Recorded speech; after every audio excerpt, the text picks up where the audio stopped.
Olá, alunos, sejam todos bem-vindos. Aqui quem vos fala é o professor Bruno, professor de Sociologia. E hoje na nossa videoaula nós vamos aprender um pouquinho mais sobre a ciência e o senso comum. Bom, vamos então começar falando um pouquinho sobre algumas diferenças que existem entre o senso comum e a ciência. Então, antes de mais nada, os conhecimentos do senso comum, eles se baseiam então na experiência cotidiana das pessoas, na chamada então experiência de vida, e se distingue da experiência científica, que é feita então com planejamento rigoroso e método. O senso comum, em alguns casos trata-se de experiências pessoais, em outros casos são experiências partilhadas pelos membros da comunidade no decurso do processo então de socialização. Em suma, é um conhecimento, quando a gente fala então de senso comum, em suma, é um conhecimento que se adquire geralmente, olha um ponto interessante, sem estudos, sem investigações sistemáticas, ok? Então, senso comum seria isso, Você obtém ele através da experiência, sem nenhum estudo e sem nenhuma investigação sistemática. Por exemplo, para aprender então, onde fica então a padaria mais próxima de casa ou da sua casa? Ou para aprender, por exemplo, a amarrar os sapatos. Não é preciso que você efetue então uma investigação metódica, basta então a experiência de vida, São exemplos bem simples do que seria então o senso comum. Pelo contrário, a ciência ela já implica agora em investigações. Então, toda vez que a gente fala de ciência, nós estamos nos referindo então a investigações. Então, são estudos efetuados metodicamente. Por exemplo, de outra forma, como se poderia descobrir a temperatura média de um planeta tão distante como Mercúrio? Uma pergunta interessante, não é verdade? Como é que a simples experiência de uma vida poderia então permitir a descoberta de que a luz e o Sol leva 8,3 minutos para chegar à Terra? Bom, eu respondo para vocês dizendo que é praticamente impossível, meninos? Da mesma forma, a ciência, então, sendo assim, a ciência, então, ela vai investigar, fazer estudos metódicos para chegar a essa conclusão. O senso comum em geral, como eu disse, é um saber assistemático, na medida em que constitui um conjunto disperso e desorganizado de crenças e práticas, não implicando por parte dos seus detentores um esforço então de organização. Por isso, algumas das crenças podem ser contraditórias, Por exemplo, as mesmas pessoas que acreditam que essa frase, talvez já tenham visto, quem espera, desespera, e quem espera, sempre alcança. Então você começa a ver aqui, duas ideias contraditórias, Quem espera, se desespera. Só que em outro ponto também fala, quem espera, sempre alcança. Então há uma contradição aqui nesse conceito. A ciência, por sua vez, é um saber sistemático, na medida em que constitui um conjunto organizado de conhecimentos, havendo por parte dos cientistas um esforço para que diversas teorias se articulem entre si e sejam então coerentes. Por exemplo, os historiadores ficariam preocupados se descobrissem que, nas suas análises de um fenômeno passado, como a batalha, por exemplo, de Aljubarrota, havia afirmações sobre o relevo incompatíveis com as fornecidas pela geografia, Imagina então que bagunça seria isso, Em geral, o senso comum é um saber, então, a gente pode afirmar, impreciso, não tem precisão, já que normalmente não se exprime de modo rigoroso.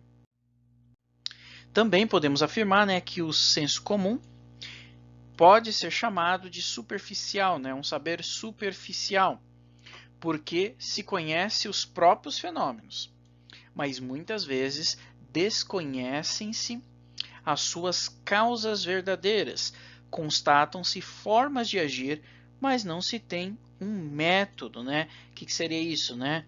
Não tem experimentação, controle, um acúmulo de informações, né? Não é uma coisa bem organizadinha. A ciência ela tende a ser um saber mais preciso, isso aqui é bem importante nós temos em mente, né? Do que no senso comum. As diversas ciências naturais ou sociais recorrem-se sempre à possível linguagem e modelos da matemática na tentativa de apresentar resultados rigorosos. Mesmo nas investigações em que não é possível quantificar a observação psicológica de uma certa pessoa, por exemplo, existe a procura do rigor, né? Então, quando você vai fazer uma pesquisa, né, você então procura, você deve procurar, né, o cientista tem que procurar então o rigor em suas informações. Por exemplo, eu vou dar um exemplo aqui. No norte, então, de Portugal, chove mais do que no sul. Então, esse é um fato, né? O conhecimento científico desse fenômeno é muito mais exato.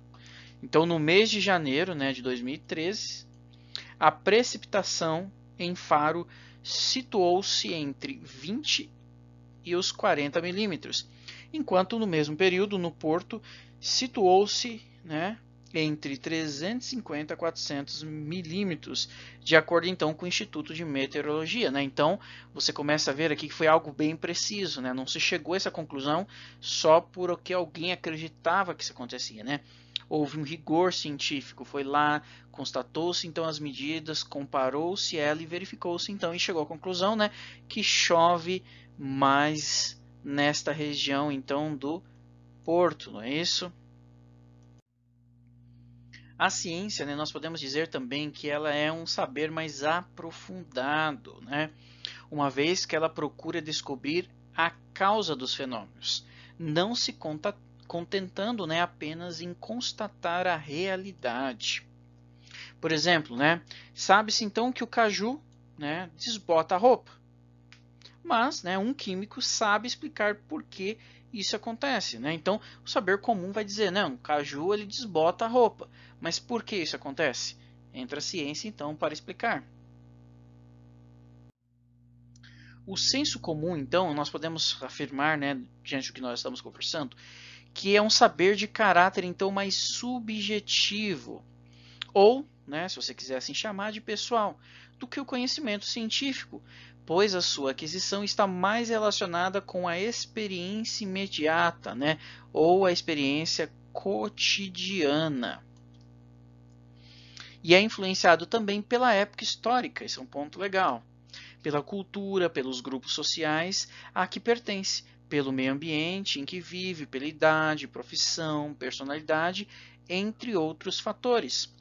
Por isso, uma determinada crença do senso comum varia consoante o grupo social em que o indivíduo está inserido.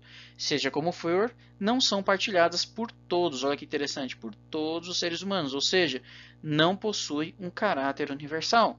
Em outras palavras, né, algo que é um senso comum aqui no Brasil pode não ser um senso comum do outro lado do planeta, por exemplo, lá na China, né?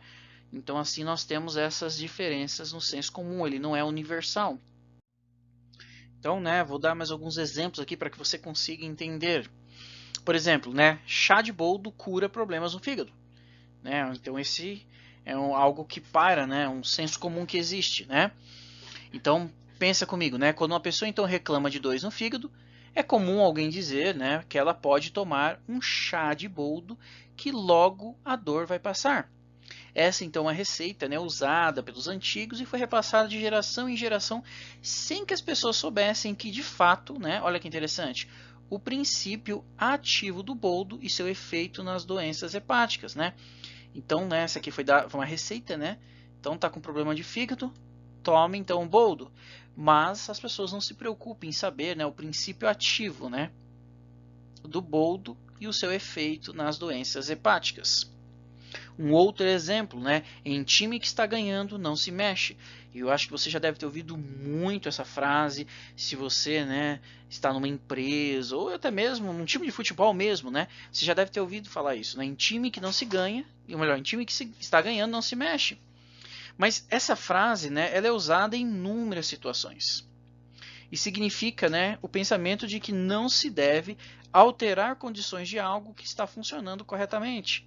Só que tem um probleminha nessa teoria, né? Não tem como comprovar ou então prever que as mudanças poderiam piorar os resultados. Ou ao contrário, né? As alterações, né? Se você alterar o time, né? Poderia então trazer resultados ainda melhores. Então, não tem essa certeza, né?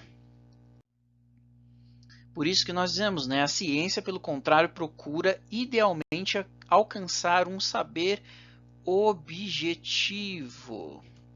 Por meio de quê? Como que ela faz isso? Né? Através de pesquisas, que tenta mostrar as coisas, o objeto, como elas são. Um conhecimento, para ser científico, ele deve buscar, olha que interessante, ser independente das particularidades do cientista. Então, independente, né, se o cientista concorda ou não que o chá de boldo é bom para o fígado, ele vai pesquisar para chegar à conclusão se é ou não é. Por isso, a gente pode afirmar, então, né, que a ciência ela tem uma validade universal. Em outras palavras, é aceita por toda a comunidade científica. Claro, né, isso é bom, né, nós colocarmos, né, que antes de uma teoria ter sido confirmada e aceita, né, por ter havido um período de mais ou menos, né, um período mais ou menos longo de controvérsia e discussão, né? Não se cria uma teoria do dia para a noite, né? Ela é estudada, né? Ela é questionada. E também existem outras teorias que vão questionar a objetividade do conhecimento científico. Olha que interessante, né? Esse texto aqui de Jorge Dias. A ciência tem sempre defendido que, ao contrário de outras formas de conhecimento consideradas menos rigorosas, ela é objetiva.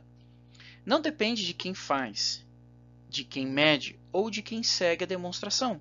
O resultado da experiência, o número lido no aparelho, a lógica da dedução matemática são coisas objetivas, impessoais e podem ser repetidas, né? Então está nesse livro aqui, né? Ciência, Curiosidade e Maldição, né? Uma citação então de Jorge Dias. Então, por exemplo, né? Vamos dar um exemplo aqui do que nós acabamos de falar. Vamos pegar a ideia de que Plutão leva 247,7 anos a completar uma volta em torno então do Sol. E a ideia então de que a temperatura média na sua superfície é de 237 graus negativos. Então vamos pegar essa ideia que são completamente, elas são, né, essas ideias, né, são completamente independentes da nacionalidade, sexo ou da personalidade dos cientistas que a descobriram. Então, independente do que o cientista acredita, independente do sexo, do credo que ele tem, ele, né, chega então a esses dados aqui, né, que Plutão então, né, tem esses dados aqui mencionados. Então você começa a observar que esse é um dos motivos, né, que nós dizemos que a ciência ela é objetiva. Em outras palavras, né, objetividade é mais fácil conseguir, né, nas ciências sociais do que nas ciências da natureza e da matemática.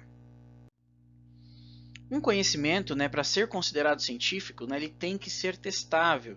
Aqui é um ponto que nós temos que enfatizar um pouquinho, né? Não é todo conhecimento que é científico. Como eu falei, né, o senso comum é um tipo de conhecimento, mas não pode ser considerado científico porque ele não tem como ser, ele não é testado, não tem um rigor científico.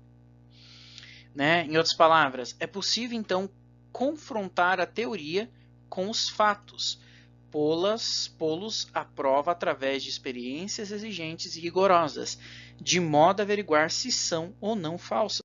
Caso contrário, né, a teoria não passaria de uma mera opinião pessoal do cientista, de uma crença, então, sem fundamentos. Então aqui, né, você começa a ver, né, o que eu acabei de falar. A teoria, ela tem que ser testada e depois de testada, ela tem que passar por vários outros rigores para ser considerada então científica. Um outro exemplo aqui, né, para você entender melhor do que eu estou falando.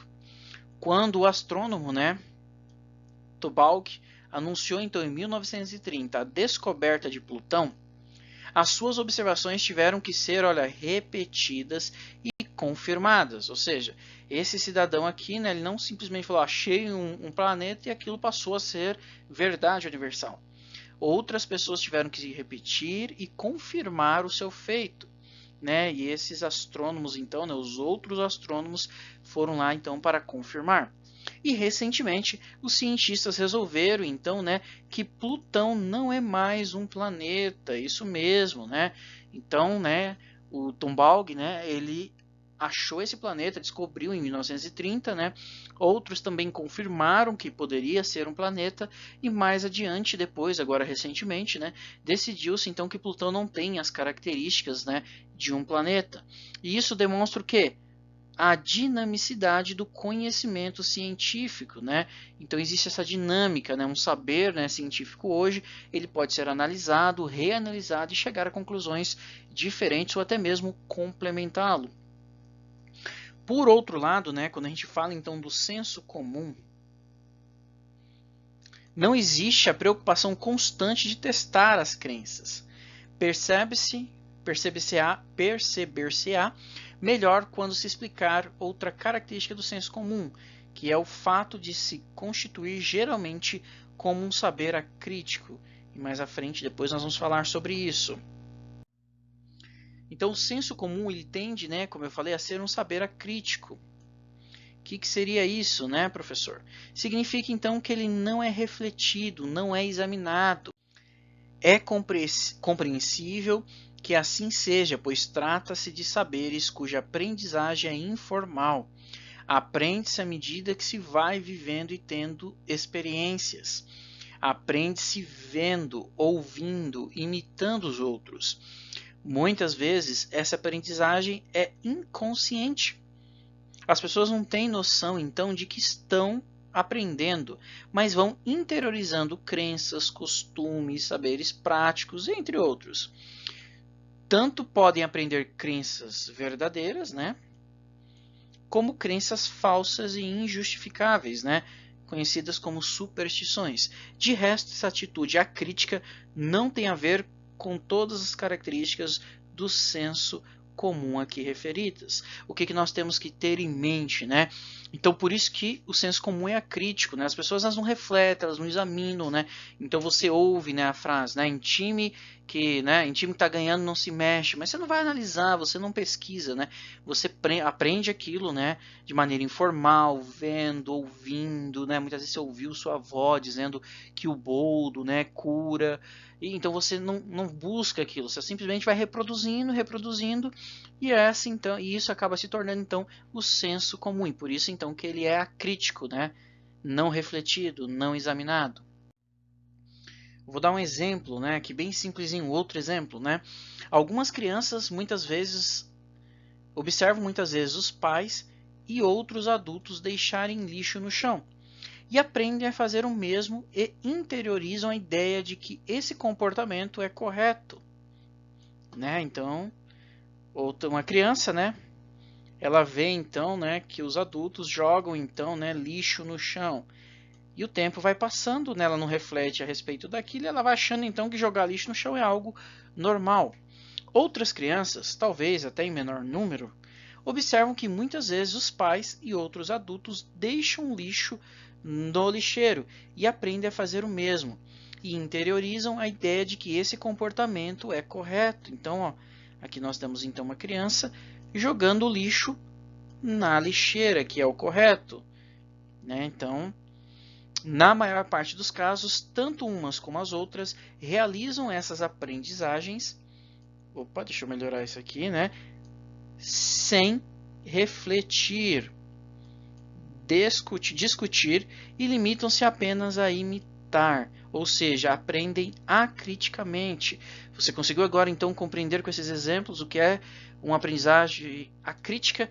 É quando você não reflete, você apenas executa aquilo, reproduz algo que foi então lhe ensinado, ou que você observou e viu alguém fazendo. A ciência, né, ela não pode ser acrítica, né, como no senso comum.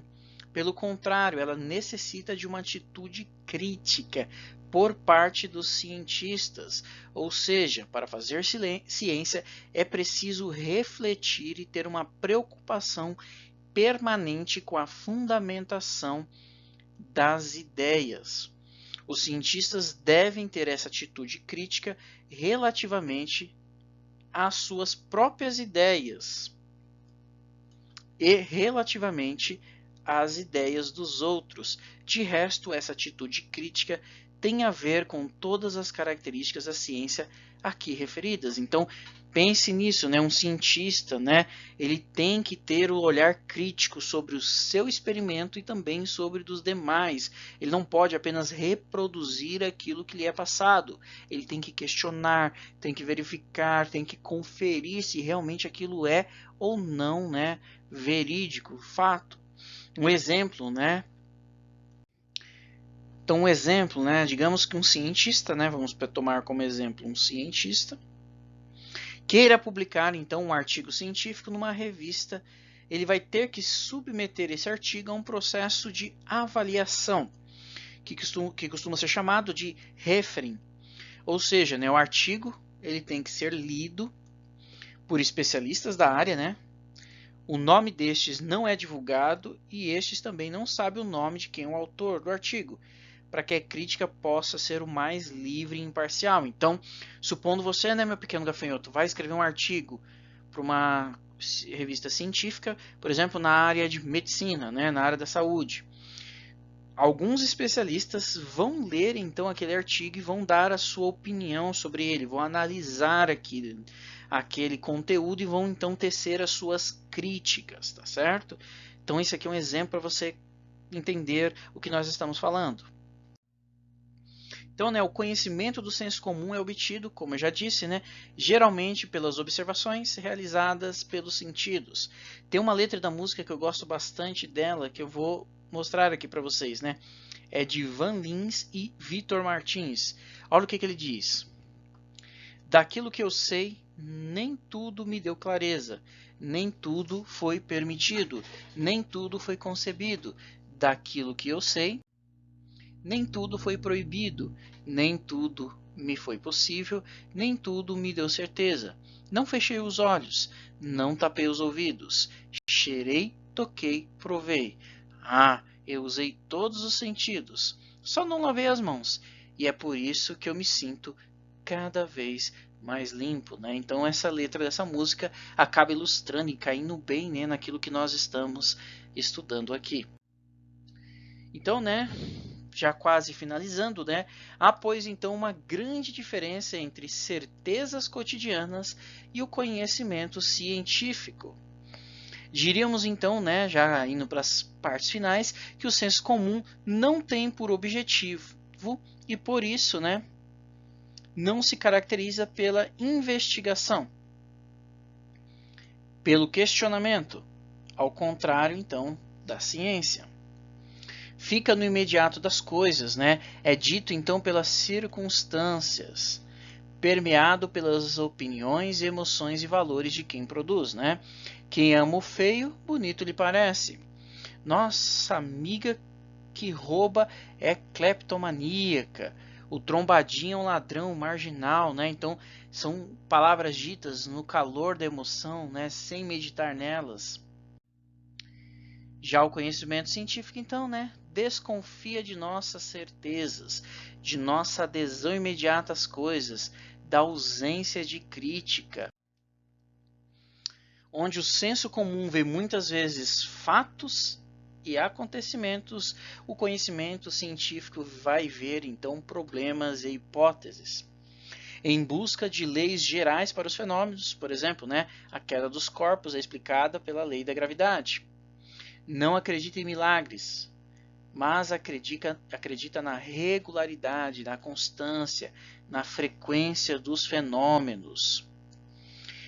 No caso, o senso comum, né, é generalizador, pois reúne individualidades sob as mesmas leis e sob as mesmas medidas, né? Ou melhor, senso comum não, né? Conhecimento científico, né? Deixa eu já me corrigir aqui. Exemplo, né? A química nos revela que a enorme variedade de corpos se reduz a um número limitado de corpos, simples que se combinam de modos variados. A ciência, né, dessa forma, né, deve dispor de uma linguagem rigorosa, cujos conceitos são definidos de modo a evitar qualquer ambiguidade. O método científico, né, pode ser então quantitativo. Nesse caso, busca medidas, padrões, critérios de comparação, de avaliação para coisas que parecem ser diferentes. Por isso, né, a matemática se constitui um instrumento importante de várias ciências. A ciência possui métodos rigorosos para absorção, experimentação e verificação. O diferente do senso comum, que muitas vezes é marcado pelo sentimento e conhecimento, o conhecimento científico pretende então ser racional. Mais um ponto aqui que nós temos que ter em mente, né? Apesar destas diferenças, há uma verdade que no senso comum há elementos de conhecimento científico, bem como o conhecimento científico se apoia dos saberes, né, do senso comum. Então não podemos simplesmente excluir porque ele também tem excluir o senso comum, porque ele também tem a sua validade. Sendo assim, né, podemos então, né, eu vou passar aqui para vocês algumas etapas do método científico, né? Então, primeiro começa com uma dúvida sobre determinado fenômeno então da natureza. Ali, então, né, é apresentado possíveis respostas para uma pergunta em questão, isso é chamado então de hipóteses. Depois é levantado então ao levantamento de deduções, né, pequenas respostas para aquilo então, né, do porquê. E vem então, né, a quarta etapa, que é a etapa experimental e por fim então as conclusões. Então, né, para você entender, né, ciência é isso, tá vendo? Experimentação, teorias. Já o senso comum é aquilo que todo mundo diz, que você aprende, né, com a comunidade, com a família. São muitas vezes crendices que temos. Sendo assim, meus pequenos gafanhotos, nós então concluímos essa videoaula. Espero que você tenha gostado. Por gentileza, se gostou, dá um joinha. Quero lembrá-los que nós já temos atividades no ambiente virtual e que você deve fazê-los e entregar o quanto antes, tá bom? Muito obrigado por você estar aqui conosco, né? Até a próxima videoaula.